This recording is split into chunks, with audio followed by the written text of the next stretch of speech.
I have never in my life been angry at God. And I was raised evangelical. We believed in a personal God, a God you could have emotions about, a God you were supposed to have emotions about, but only good ones. I more or less followed through on this. I do not recall a moment of anger at the Lord. I used to think this was a sign of my deep and what I thought would be abiding faith. But now I take my lack of anger at the fundamentalist Christian God as a sign of having no faith in that God at all. Interesting how opposites can have the exact same effect. Or maybe they're not opposites. Maybe my lack of anger, even back into childhood, was a sign of the future freedom I'd find.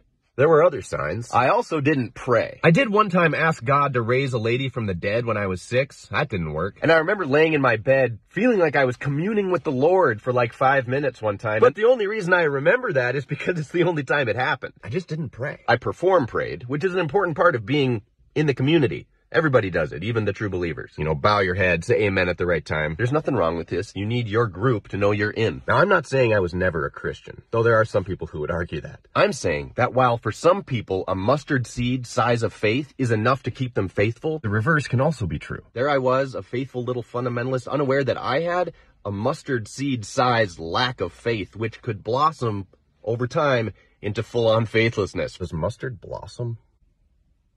Don't know. Anyway, thanks for watching. Come along if you feel like it.